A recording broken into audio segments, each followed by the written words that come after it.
Graça e paz, povo de Deus, como é que vai? Tudo bem? É muito bom ter você por aqui. Quero te dizer que esse canal ele é exclusivo para exposição da palavra de Deus. O objetivo aqui é a gente fazer uma leitura e comentar a respeito dessa leitura, né? No livro, por exemplo, a gente já começou o livro de João, esse é o segundo vídeo que está sendo feito aqui. Se você não assistiu o primeiro, vai lá, entra lá, curte, vai ser bastante interessante, vai abençoar bastante a tua vida. Tem bastante informações lá, bastante coisa legal. E a ideia aqui também o livro de João, ele é um livro que você vai perceber, ele nos confronta um pouco mais do que o restante da Bíblia, pelo menos essa é a minha visão.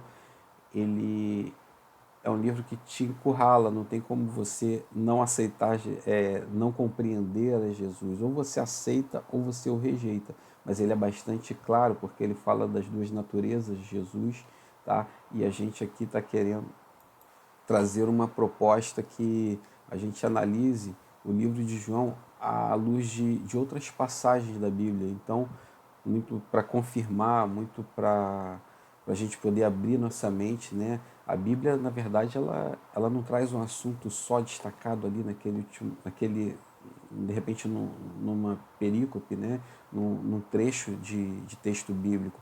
Muitas coisas, às vezes, o assunto está espalhado. Então, a ideia é a gente tentar reunir isso, também não deixar muito enfadonho, né? Então quero desde já te convidar a acompanhar essa leitura e se inscrever, compartilhar o canal, porque assim a palavra de Deus ela alcança mais pessoas. Eu não sou youtuber, não dependo, graças a Deus, não dependo de vídeos do youtuber. A ideia realmente é propagar a palavra de Deus. Vou estar aqui agora já compartilhando com você, mas eu quero te dizer que tem um link aqui no primeiro comentário fixo aí, numa folhinha similar a essa aqui, ó, a minha já está preenchida. No vídeo anterior eu fui preenchendo conforme a construção do vídeo, né?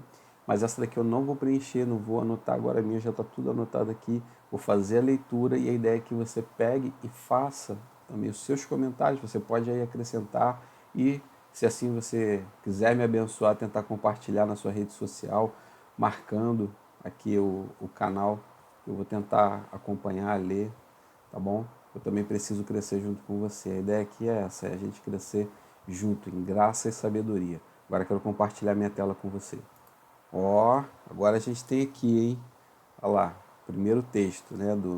Na leitura anterior, a gente parou no versículo 14 e agora eu quero trazer aqui para você a partir do 15, a gente vai tentar ser bem breve até o 28, tá?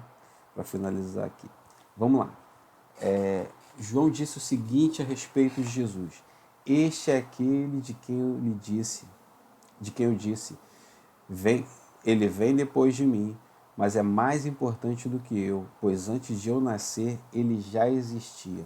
Só um detalhe: quem é esse João que está falando aqui no versículo 15? Na verdade é o João Batista, ele é primo de Jesus. É o primo de Jesus. E como é que a gente vê isso? A gente está lá, da onde que vem essa informação? Eu quero trazer para você aqui um outro versículo, quero colocar aqui na tela Lucas 1,36. Vamos lá. Que vai dizer assim, ó, Lucas 1,36. Fique sabendo que a sua parenta Isabel está grávida, mesmo sendo tão idosa. Diziam que ela não podia ter filhos. No entanto, agora ela já está no sexto mês de gravidez. E aqui eu falei de prima, a nossa leitura ela sempre vai ser na nova tradução da linguagem de hoje, mas na tradução da Almeida Revista Corrigida, está claramente lá dizendo que é prima. Entre Maria e Isabel são primas. Então, vamos voltar lá. Então, aqui quando João vai dizer assim, ele é aquele que eu disse, ele vem depois de mim. Lá a gente viu que havia uma diferença de 6 meses entre o nascimento, né, carnal de Jesus, né, entre o nascimento de Jesus e João Batista. Tinha uma diferença de 6 meses, o que implica dizer que se Jesus estivesse ali no primeiro mês de gestação, João já estaria, Maria Isabel já estaria no sexto mês. Ou se Jesus ali próximo, né, mais ou menos no terceiro mês, João Batista já estaria lá finalizando, no seu nono mês. Então, ele fala a respeito disso e segue dizendo, mas é mais importante do que eu, pois antes de eu nascer, ele já existia. Quer dizer, João Batista nasceu primeiro, ele está falando agora de que Jesus já existia. Isso é uma clara menção ao livro de Gênesis, capítulo 1, versículo 1. Vamos lá dar uma olhada. Gênesis 1:1 vai dizer, no começo criou Deus os céus e a terra. Ou seja, no começo da criação, no tempo, quando não existia nada, ele criou, ou seja, tudo que existe foi criado através dele. Jesus é a palavra. Eu tenho um outro vídeo que coloquei no canal aqui, Combatendo Heresias. Você pode dar uma olhada lá também. A gente fala bastante a respeito de Gênesis, aliás, só a respeito de Gênesis, do capítulo 1 ao 3. E aqui no versículo que a gente está lendo, lá no 15, eu também quero destacar o João capítulo 1, versículo 1. Vai dizer, no começo, aquele que é a palavra já existia. Ele estava com Deus e era Deus. Você pode estar assistindo aí o vídeo anterior para ter uma melhor explanação a respeito disso. Digo, caso você ainda não tenha lido, né? Não tenha, perdão, assistido. E aí já aqui no versículo 16 segue dizendo, porque todos nós temos sido abençoados com as riquezas do seu amor, com bênçãos e mais bênçãos. A lei foi dada por meio de Moisés, mas o amor e a verdade vieram por meio de Jesus Cristo. Ninguém nunca viu Deus, somente o Filho único, que é Deus e está ao lado do Pai. Foi quem nos mostrou quem é Deus. Aqui duas questões importantes que eu queria destacar. Primeiro, onde a gente lê aqui, ó, bênçãos, né? Com as riquezas do céu, seu amor com bênçãos e mais bênçãos. Tem uma tradução que vai dizer graça sobre graça. Então essa palavra bênção aqui, que não deixa de ser a graça de Deus, também está se referindo aqui mais especificamente à graça de Deus. Nós temos sido abençoados com a graça de Deus. É isso que ele está querendo dizer ali para a gente. E aí, agora eu quero fazer uma lista aqui a respeito da lei, porque ele falou também da lei. Vê o versículo 17. A lei foi dada por meio de Moisés, mas o amor e a verdade vieram por meio de Jesus Cristo. O que era a lei? A lei, vamos dizer assim, é um sistema de regras para a gente sentir falta da graça. Essa é uma forma que eu gostaria de estar definindo aqui a lei. Tá? E a lei, o que ela diz? O que é a lei? A lei, segundo Gálatas capítulo 3, vai dizer assim, ela mostra as coisas que são agradáveis à vontade de Deus. Você pode depois dar uma consultada lá, a lei vai falar, Gálatas vai falar exatamente isso, Gálatas capítulo 3. Aliás, ó, já cabe uma anotaçãozinha aí, vai ficar legal. A lei, ela mostrava, ela fazia com que o povo de Deus tivesse, vamos dizer assim, algum estereótipo, sabe? Com representação da, de algo que identificasse a aliança, né, com Deus, daquele povo. Por exemplo, tinha a circuncisão. Né? Hoje, vivemos no tempo da graça. O tempo da graça que a gente, com a vinda de Cristo, né, com o envio do Espírito Santo, Jesus nos enviou, está lá no livro de Atos, olha, prometeu, será, convém que eu vá para que eu envie o Consolador, o outro, né, o Consolador, que é o Espírito Santo. Então, a gente precisa entender que a graça, ela não é uma banalização, Jesus não veio desfazer alguma coisa do que o Pai já tinha preparado. Pelo contrário, em relação à lei, Jesus veio cumprir a lei. E aí, vamos dar uma olhadinha o que diz aqui Efésios capítulo 2, versículos 4 ao 7. Está aqui. Mas a misericórdia de Deus é muito grande, o seu amor por nós é tanto que, quando estávamos espiritualmente mortos por causa da nossa desobediência, Ele nos trouxe para a vida que temos em união com Cristo. Pela graça de Deus, vocês são salvos. Olha só, é pela graça que nós somos salvos. Por estarmos unidos com Cristo Jesus, Deus nos ressuscitou com Ele para reinarmos com Ele no mundo celestial. E agora aqui, no 7, Deus fez isso para mostrar em todos os tempos do futuro a imensa grandeza da sua graça, que é nossa por meio do amor que ele nos mostrou por meio de Cristo Jesus.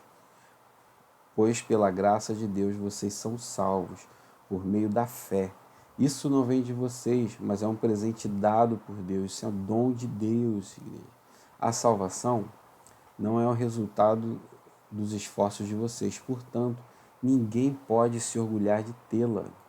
E aí, eu me lembro de quando eu era kardecista, eu gostava do kardecismo, lá eles ensinavam muito a respeito da caridade. Aliás, é um grupo seleto, vamos dizer assim, de religioso, né, que sabe dar aula como ninguém, assim, em termos de organização, de tudo, de planejamento, para ajudar o próximo, para distribuir comidas e tudo mais. Eles fazem um papel que a gente deveria fazer, eles fazem com muita excelência.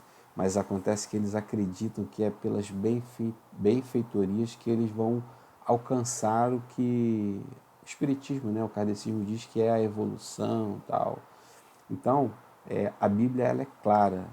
A nossa salvação não é por meio dos nossos atos, para que a gente não venha se orgulhar, e sim é por meio da graça. Isso é dom de Deus, né? Isso é por meio da nossa fé e pela graça de Deus, sabe? A gente não pode entender que depende dos nossos atos, assim, nossa benfeitoria espiritual, vamos dizer assim, para a gente ser salvo. Não, isso não é verdade. A Bíblia não diz isso. Porque senão a pessoa poderia fazer as coisas de forma mecânica, sem fé, e sem fé ninguém vai agradar a Deus. Como é que alguém que não tem fé vai agradar a Deus? Como é que alguém que não vive em santidade vai para o céu? A gente precisa entender essas coisas. A salvação, ela, ela não é algo permanente. A gente precisa buscar santidade. Porque se a gente foi salvo, declarou, confessou Jesus, né, como o nosso único, suficiente Salvador e viveu uma vida desregrada, viver uma vida que não agrada a Deus, como você, eu creio, deve ter lido aí, eu comentei a respeito de Gálatas 3, como está lá, a lei dizendo que mostra aquilo que desagrada a Deus. Então a gente precisa estar atento a isso, não é só o primeiro passo e acabou. Não, na verdade ali começou.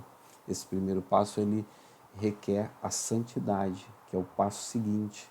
E depois da santidade é mais um outro propósito, que é o serviço, né? É Deus nos usando para alcançar outras vidas.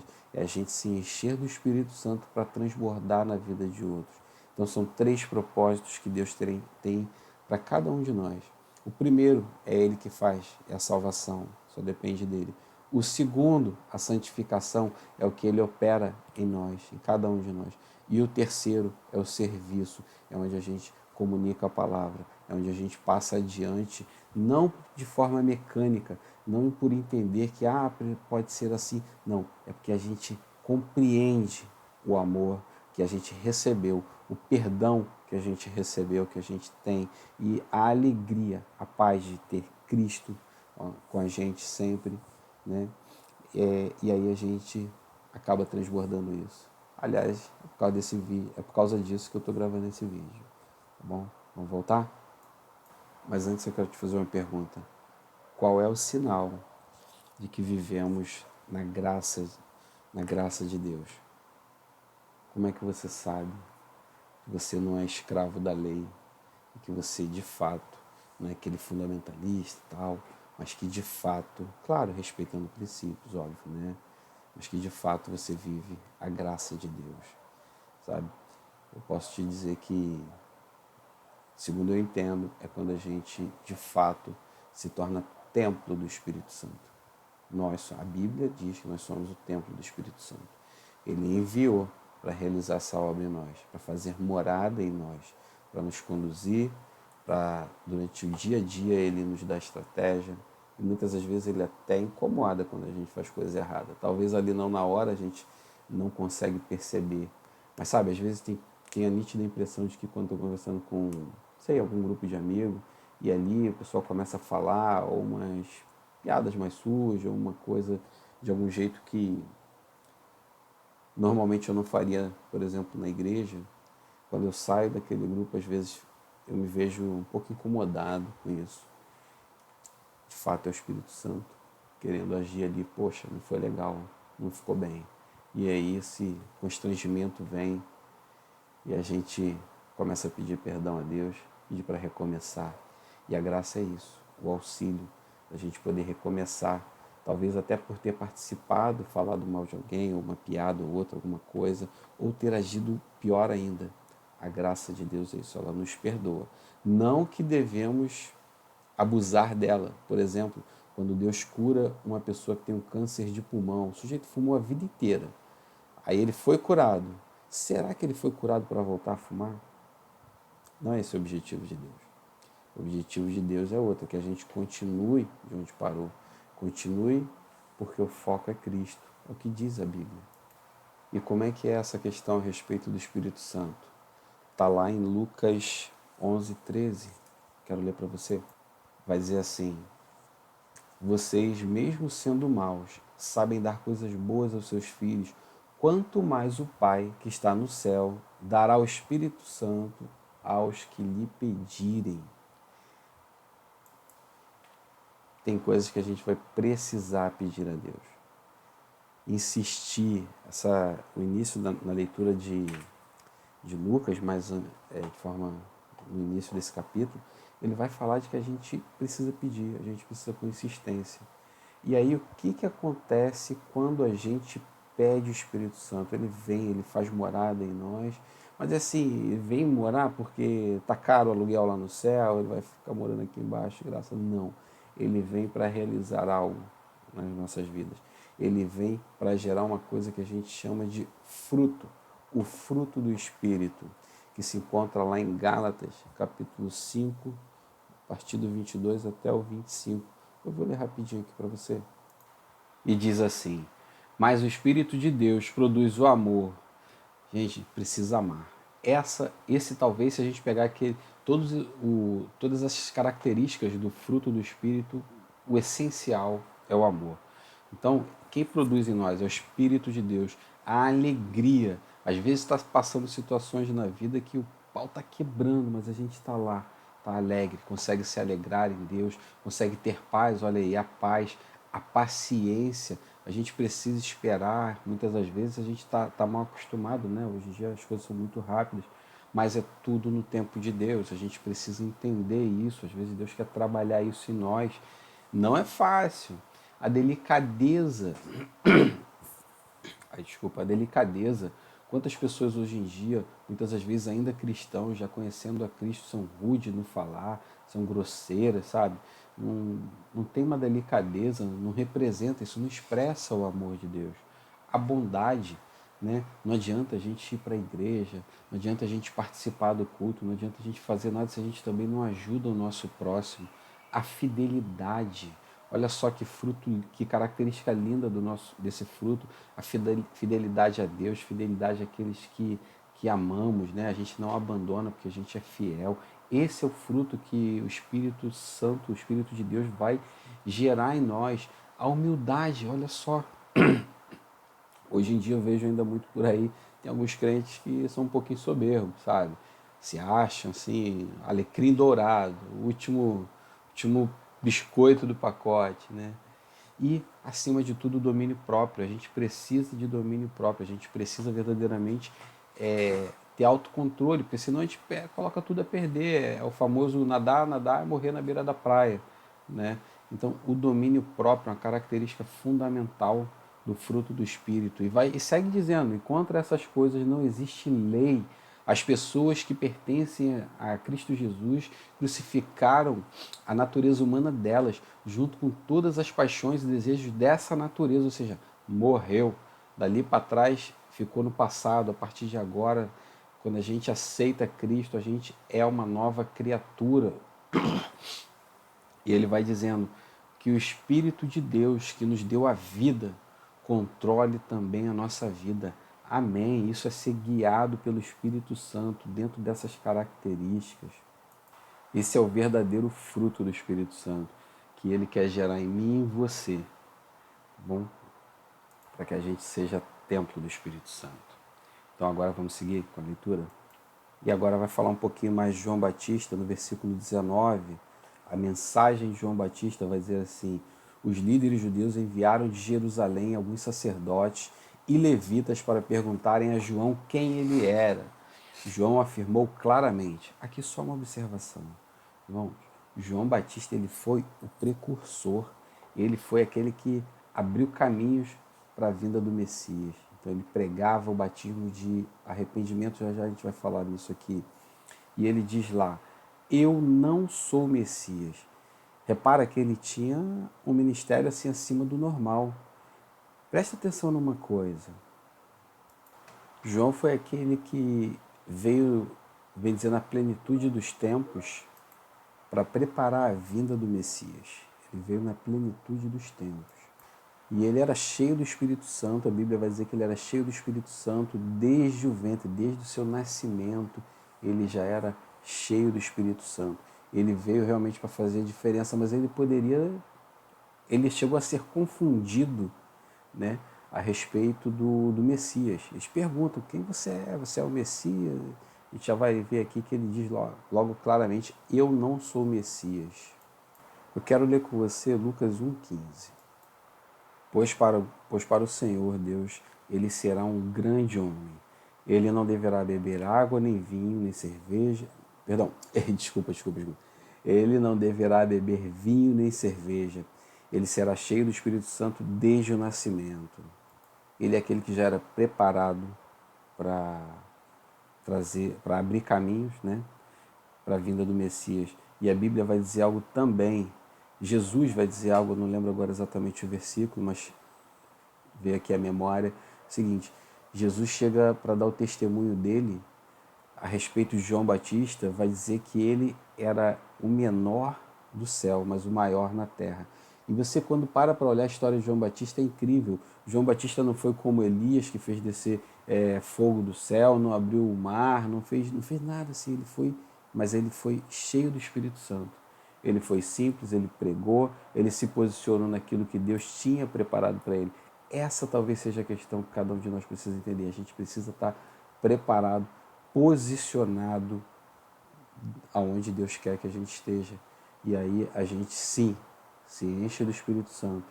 E já pensou receber um testemunho desse tipo a respeito de Jesus? Ah, não, aquele cara lá, aquela lá é cheia do Espírito Santo. Só o fato de você estar aqui, estar estudando, estar buscando, eu creio que é algo de bom. Jesus já deve estar, pelo menos, pensando aí a nosso respeito. E daí ele segue dizendo, vamos lá, João afirmou claramente, eu não sou o Messias. Eles tornaram a perguntar, então, quem é você? Você é Elias? Não, eu não sou, respondeu João. Agora aqui outra pausa. Você já reparou? Eles estavam falando de reencarnação. E eu posso te dizer que jamais haveria essa possibilidade. Primeiro porque Hebreus 9:27 vai dizer assim, porque ao homem está sujeito morrer uma única vez para o juízo. Sujeito morrer uma única vez para o juízo. Então, a ideia de reencarnação, que ainda existe hoje, já foi refutada desde aquele tempo, né? Desde essa ideia, desde da época de João Batista. E sem falar também que que Elias não morreu. Está lá em 2 Reis, vou te mostrar. 2 Reis 2:11 vai dizer assim, e assim foram andando e conversando, está falando de Elias e Eliseu. De repente, um carro de fogo, puxado por cavalos de fogo, os separou um do outro, e Elias foi levado para o céu num redemoinho. Então, não cabe a ideia de reencarnação. João Batista realmente era um cara um pouco diferente, né? Mas não cabe essa ideia de reencarnação, isso não é bíblico. Aliás, a diferença, né? João Batista tem um outro versículo, uma outra passagem que chama também um pouco a atenção, faz talvez, dependendo da pessoa, né, a tendência do que ela quer acreditar, né? Lembrando que a Bíblia, a gente tem que ver todo o contexto. Um versículo não pode matar o outro, assim, então a gente precisa ter, vamos dizer assim, misturar tudo ali e analisar. Tem um outro versículo que também passa essa ideia a respeito de reencarnação, melhor, não passa a ideia, é defendida por alguns que acreditam na ideia da reencarnação, que está lá em Marcos 1,6. Deixa eu ler com você. Ele usava roupa feita de pelos de camelo e um cinto de couro e comia gafanhotos e mel do mato. A mesma semelhança de João Batista. João Batista também vestia roupa estranha, Elias, roupa de camelo, né? Comia mel e tal. Então a gente precisa discernir o seguinte: João Batista era o Elias profético. Aí, ok, aí dá para entender. Agora, a reencarnação não, isso não cabe. Lembra? Falei para você, Hebreus 9:27, ao homem está sujeito a morrer uma única vez para o juízo. E também, se essa de repente às vezes, Fábio, você falou que ele não morreu, se isso às vezes pode não parecer suficiente, eu quero ler com você outra coisa. Lucas 23, 39 e 43. Vai dizer assim: um dos criminosos que estavam crucificados ali insultava Jesus dizendo: você não é o Messias? Então salve a você mesmo e a nós também. Porém o outro repreendeu dizendo: você não teme a Deus? Você está debaixo da mesma condenação que ele recebeu. A nossa condenação é justa e por isso estamos recebendo o castigo que nós merecemos por causa das coisas que fizemos. Mas ele não fez nada de mal. E segue dizendo: então disse, Jesus, lembre de mim quando o Senhor vier como rei. Jesus respondeu: eu afirmo a você que isto é verdade. Você estará hoje, olha só, eu afirmo a você que isto é verdade, hoje você estará comigo no paraíso. Hoje, galera, presta atenção. Essa é uma passagem que retrata a crucificação de Cristo. Ele não estava sozinho lá, tinha dois ladrões, um de cada lado, e ali eles começam a debater. Então repara que um deles se mostra arrependido, enquanto o outro não. O outro está desdenhando, está zombando, está zoando Jesus. Você não é o Deus? Então se salva aí, salva a gente agora que eu quero ver. Não é isso? Então, mas logo ele é repreendido e vira para Jesus: Jesus, lembra de mim quando você voltar. Tem uma versão que vai dizer: lembra-te de mim quando chegar no paraíso. E aí Jesus ele é categórico. Essa versão essa tradução talvez não tenha nem ajudado muito, mas tem uma que vai dizer: em verdade vos digo, ainda hoje estarás comigo no paraíso. Essa daí é como se fosse assim, olha, ao português de hoje, né? Papo sério, muito sério, ainda hoje estará comigo no paraíso. E lembrando que naquela época o costume judaico, né, o dia se encerrava assim que o sol se punha. Então, às 18 horas, encerrou, já conta o dia seguinte.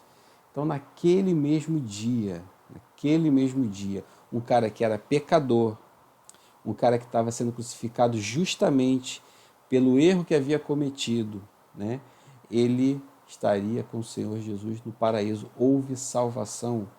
Certamente que houve um arrependimento da parte dele, Jesus viu isso nele e por isso falou: ainda hoje estarás comigo no paraíso. Gente, Jesus não veio para bagunçar. Se a teoria da reencarnação fosse verdade, Jesus não estaria bagunçando o que o Pai fez. Jesus ele veio para cumprir a lei, ele veio para realizar a lei. E, no entanto, ele chega com misericórdia, com salvação na vida de um cara que é pecador. E se ele é pecador, cadê o Kardec nessa hora? O que o kardecista fala nessa hora? O kardecista fala: ele veio com uma vida muito ruim e agora ele vai ter que pagar, ter que expiar. Tinha pecado aí, o pecado não fica impune, tem que sofrer, né? É a expiação, vamos dizer assim. E aí? Jesus quebra essa teoria com uma única palavra: ainda hoje. Né? Hoje ainda, como está escrito aí. Então, hoje ainda. E Jesus quebra com toda a base, com toda a espinha dorsal do kardecismo. Eu passei a entender as coisas de outra maneira, sabe? Quando essas verdades bíblicas vêm à tona. Eu imaginava que, quando era criança, né? Imaginava que as histórias bíblicas eram, tipo, histórias da Bíblia e tal, não tem conexão com a realidade. E não é bem assim. Se a gente for ver, né, o Muro das Lamentações, é lá da época de Jesus, né, Herodes, né, se eu não me engano, daquela construção que estava lá, enfim, tudo se encaixa. Essas figuras que estão na Bíblia fazem parte da história natural do mundo. Não tem como você estudar a história de Israel, por exemplo, e não falar do rei Davi. Está lá. É a história do país. Sabe, o Brasil foi descoberto em 1500. Está lá, não tem como negar. E tantas outras coisas. Aí agora retornando aqui, né? Preciso dar uma parada, mas vamos lá. Então, vou ler aqui a partir do 22, foi isso, né? João tinha respondido que não era um profeta, o que ele estava esperando. Aí eles disseram a João, diga quem você é, para podermos levar uma resposta aos que nos enviaram. O que é que você diz a respeito de você mesmo? João respondeu citando o profeta Isaías, eu sou aquele que grita no deserto, preparem o caminho para o Senhor passar. Está aí uma clara menção a Isaías 43. João Batista que virou um versículo, irmão. 1 Coríntios 11:1. Recebe essa palavra aí, que esse seja o nosso versículo, sermos imitadores de Cristo. Amém? E eu vou caminhar agora aqui, correndo um pouco para já para o versículo 24. Vai dizer assim, os que foram enviados eram do grupo dos fariseus. Eles perguntaram a João, se você não é o Messias, nem Elias, nem o profeta que estamos esperando, por que é que você batiza? Aliás, deixa eu voltar aqui rapidinho no 24. No 20. Não, aqui no 25 mesmo. Vamos lá. Deixa eu só fazer uma referência aqui. Se você não é o Messias, nem Elias, já falamos a respeito de reencarnação, mas ele era o Elias profético, ok?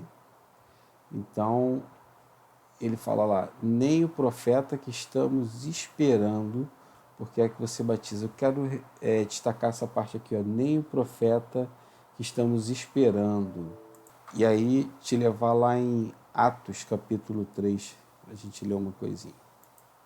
Atos capítulo 3, versículo 22 vai dizer, pois Moisés disse, do meio de vocês o Senhor Deus escolherá e enviará para vocês um profeta, assim como ele me enviou. Obedeçam a tudo que ele lhes disser. Essa daqui, pessoal, deixa eu voltar, é a versão da Nova Tradução da Linguagem de hoje. Mas uma coisa legal, ela detalha um pouco mais, ela explica, no meu entendimento, bem melhor do que muitas outras, mas isso não é 100% verdade quando se trata de todos os versículos da Bíblia. Em algum momento ela pode não passar uma ideia exata, uma ideia mais clara a respeito do texto em si. Por isso é bom a gente procurar ler algumas versões de Bíblia diferentes. Tem uma aqui que eu quero chamar a sua atenção, perdão, acabou, acho que entrou em pausa, que é a versão da Almeida Revista e Corrigida. Ela vai dizer assim, porque Moisés disse, o Senhor vosso Deus levantará dentre vossos irmãos um profeta semelhante a mim. A ele ouvireis em tudo quanto vos disser. Semelhante a mim. Olha só que interessante. O que Moisés era? Profeta. E aí, quando a gente pega lá a lista de profetas, você vai ter vários no Antigo Testamento, no Novo, enfim. Não tem... Pode surgir vários nomes, mas semelhante a Moisés. O que é que Moisés era além de profeta? O que Moisés foi? Ele foi um legislador. Ele foi um legislador, por meio dele veio naturalmente a lei, também conhecida como lei mosaica. Além disso, ele tinha um sistema, a Bíblia diz, né, que ele tinha o que eu chamo aqui de um sistema diferenciado de comunicação com Deus. Ele falava face a face com Deus, falava como se fala com um amigo, né, como a gente fala com alguém que a gente conhece. Era dessa maneira que Deus se comunicava com ele. E a Bíblia é muito clara a respeito disso. Agora, se você tirar Moisés, quem mais tinha essas características semelhantes a ele? Se você tentar qualquer um outro, a conta não fecha. Era Jesus. Jesus era profeta? Sim, era profeta. Jesus tinha o sistema de comunicação diferenciado? Sim, ele só fazia o que ouvia, o que o pai dizia para ele fazer, né? Então ele tinha essa comunicação com o pai de forma diferenciada e ele também tinha, e ele também, perdão, foi um legislador. Um novo mandamento vos dou, amai-vos uns aos outros, assim como eu vos amei. Ele deu esse mandamento, né? Então, assim, ele legislou, profetizou e se comunicava de forma diferenciada com o Pai. Então Moisés está falando dele. E a gente precisa entender que nessa época havia um silêncio profético. Há mais de 400 anos, ninguém não tinha nenhum profeta, não teve nenhum grande profeta de grande expressão ali, vamos dizer assim. Então a turma estava seca, estava todo mundo andando em trevas. Foi como, né, a gente viu lá nos primeiros versículos, no vídeo anterior, estava todo mundo andando em trevas, o povo estava perdido, o povo estava sedento, o povo queria saber quem era o profeta, quando é que o Messias vem. Mas aí aprove a Deus, na plenitude dos tempos, mandar João Batista para preparar esse terreno. Então o povo, quando viu João Batista pregando e viu que o povo, que muitos iam assistir ele, ouvir, perdão, as pregações dele lá no meio do deserto, o povo saía da cidade e ia para lá, ele tinha uma grande expressão naquela época. Então o povo já estava pensando que era João Batista, que era o Messias, o profeta, que era tão aguardado, né? Tamanha era a expressão de que ele veio para realizar a obra de Deus. Muitas das vezes isso até pega assim, sabe, de repente para o ego. Imagina João Batista naquela época, poxa, eu sou o cara, posso tirar essa onda, tal. Mas não, ele foi digno, ele foi fiel, ele disse que ele não era o Messias.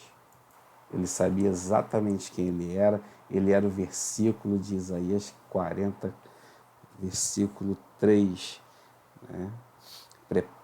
Eu sou aquele que grita assim no deserto, preparem o caminho para o Senhor passar. E aí, voltando para a leitura, João respondeu, eu batizo com água, mas do meio de vocês sairá alguém que vocês não conhecem. Ele vem depois de mim, mas eu não mereço a honra de desamarrar as correias das sandálias dele. Desamarrar as correias da sandália. Isso era serviço de escravo, dever de escravo. João Batista não conseguia ser, ele se via inferior a um escravo diante de Jesus. E o engraçado e o interessante, né, que João Batista, quando veio pregar, ele falava, tem umas pregações dele que era cambada de cobras venenosas, né, ninhada de cobras venenosas. E esse era o jeito fofo dele pregar. Muitas das vezes, de repente, você vai deixar alguma palavra e o Espírito Santo te impulsiona, a gente às vezes está achando que é da carne, né? Não sei se você já teve essa oportunidade de pregar ou de ver alguém pregando. Entenda, às vezes não tem que ser só carinho, não. Ele realmente ali a gente percebe a ousadia que Deus deu para ele e que em meio àquele tempo todo de silêncio profético, né? De repente qualquer um de nós poderia, né, qualquer pastor, eu não sou pastor, mas qualquer um poderia chegar ali, olha, o pastor vai pegar leve, vai chegar, vai acolher, vai, né? Não, ele chegava firme, chegava batendo doído na galera, né? Ninhada de cobras venenosas, esse era o jeito fofo dele. Poxa, porque depois de tanto tempo, como é que você vai ter que preparar, ter que tentar de alguma forma? Não, mas ele era 100% Bíblia. Hoje em dia tem muito lugar que o pessoal está pregando para agradar o público. Essa é a questão. João Batista não pregava não dessa maneira. João Batista pregava a verdade. Arrependam-se, o reino de Deus está próximo. Senão vocês vão morrer, vão queimar no inferno. Era dessa maneira. E o povo estava dando atenção a ele. Por quê? Porque estava pregando a verdade. Jesus é a palavra, ele estava pregando a palavra, ele estava pregando Jesus. E, naturalmente, onde a palavra vai, a multidão vai atrás. A gente vai ver mais disso um pouco mais à frente. E ainda aqui nessa parte aqui do versículo 26, né, mas no meio de vocês está alguém que vocês não conhecem. ele vem depois de mim. Repara que tudo que João Batista faz, ele quer apontar para Jesus. Ele aponta para Jesus. Ele cumpriu o papel dele de forma plena. João Batista se tornou praticamente uma placa viva, humana. Aquela placa, sabe, cega. Esse foi João Batista. E eu creio que a gente precisa seguir esse exemplo de certa forma, porque a volta do Senhor Jesus depende também de que toda criatura conheça a palavra dele. A Bíblia vai dizer isso, que ele vai voltar e que a gente precisa agilizar isso, vamos dizer que a gente precisa pregar a palavra dele, para que ele volte também. É um papel nosso propagar a palavra de Deus para a segunda vinda de Jesus. Bom, o 28 vai dizer, isso aconteceu no povoado de Betânia, no lado leste do Rio Jordão, onde João estava batizando. E agora aqui, para a gente finalizar, eu gostaria de refletir com você a respeito desse exemplo de João Batista. Você teria coragem, você se vê gastando o seu tempo, investindo o seu tempo, melhor dizendo, para propagar a palavra de Deus, para ser essa placa viva, dizendo, siga, está lá, é ele, é o mestre. Né? Porque tem gente que não faz dessa maneira, e eu estou falando de gente do alto. Infelizmente, alguns pastores se colocam um pouco na defensiva, em alguns casos, porque vai sofrer perseguição. Hoje em dia, alguns países já censuram, no Brasil já está essa questão aí por meio da política também, mas até na questão religiosa já tem lei, né? Jesus, a gente viu ali, eu destaquei para você, a respeito de Paulo, né? 1 Coríntios 11:1, que vai dizer, sejam meus imitadores como eu sou de Cristo. Jesus, ele chegou uma certa vez diante de Pedro, quando estava falando a respeito da sua morte, da sua crucificação, e Pedro diz alguma coisa, não lembro exatamente, do tipo, não, Jesus, para com isso, não vamos falar assim, não. E Jesus dá uma resposta para Pedro. Jesus diz para ele, sai da minha frente, Satanás, você para mim é pedra de tropeço, ou para trás de mim, Satanás, porque você é pedra de tropeço. Em outras palavras, esse sai da minha frente, sai Satanás. Hoje em dia, às vezes, acontece de no meio do culto ter uma manifestação demoníaca. E aí é natural, sai em nome de Jesus, o demônio vai sair. Né? É bom que a pessoa também que vai repreender esteja com a oração, com o jejum, com a vida moral, né, limpa de pecados em dia. Porque muitas das vezes o negócio dá ruim lá. E aí começa a revelar lá os pecados do irmão ou da irmã. Né? Mas assim, voltando à questão. E aí quando a gente tem essas manifestações, atualmente, vamos dizer assim, nesses cultos que são transmitidos, existem leis hoje nessa área, né, religiosa, em que você tem que tomar um certo cuidado para não ofender a fé do outro, enfim. A questão é, por causa dessas leis, se você disser um sai em nome de Jesus, sai Satanás, há interpretações de que você pode ofender a fé do satanista. Bom, não sei porque o satanista estaria ali assistindo. Se bom, é bom até que ele assista, né? Vai que ele descobre a verdade aí, de repente ele aceita Jesus. Mas aí a questão é que tem pastores que acabam não falando sai Satanás por causa da lei, não por causa de sair voluntário, gente, isso aí acontece, mas por causa da lei do homem, em alguns casos está pesando mais do que a lei de Deus. E aí vale aquele versículo, sejam meus imitadores como eu sou de Cristo.